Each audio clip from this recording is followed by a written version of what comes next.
Have you ever heard the term responsibility mapping? When mistakes happen, how do you know how much responsibility to take? There's a therapist on my close friends list / Patreon, you know who you are, who first told me about this term and lovingly called my attention to how much I struggle with it. I brought it to my own therapist, and now I've been spotting it in myself everywhere, like emotional glitter I didn't know I spilled. It's called responsibility mapping.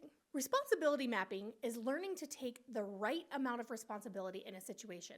Not more, not less. Now, in my family of origin, I tended to take on way too much because most everyone else wasn't taking any. And my Cancer moon, Cancer rising ash just wanted everyone to come to the table, aka be together. And the only way to get them there was to pay the whole bill, aka take all the responsibility. Then in my later teens and in adulthood, I swung the other direction. I centered myself as the victim, martyred myself at every opportunity, and stopped taking any responsibility. That behavior, along with some other shadowy, immature patterns, led to the downfall of a beloved organization I had built from the ground up in 2017, along with the group of best friends that came with it. That experience cracked me open. Full ego death.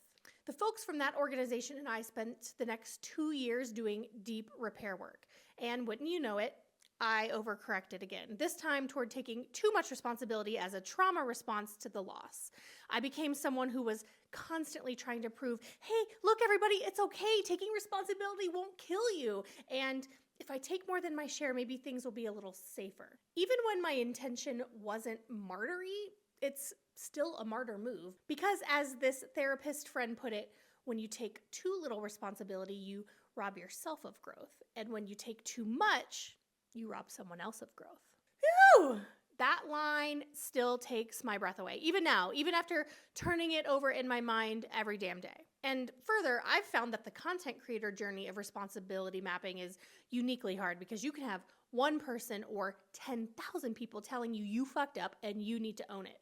But only you can discern how much of that feedback is yours to hold. Sometimes it's yours and other times it's projection because the internet is interneting, and sometimes it's both. So I've been learning to pause. God, the pause is revolutionary. Let an impulsive bitch know. These days, I'm practicing only paying my portion of the bill.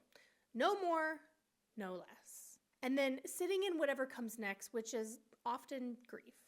Grief when others can't or won't look at the bill with you. Grief when they don't come back to the table at all. There are other intersections here too for me personally. Schizophrenia and dissociative mental illness runs in my family, and that legacy has shaped me in some quiet and not so quiet ways. Sometimes I worry I'm living in a false reality. I used to show up in relationships, especially when triggered, in profoundly bad faith. We're talking manipulative, calculating, trying to get ahead or control the narrative.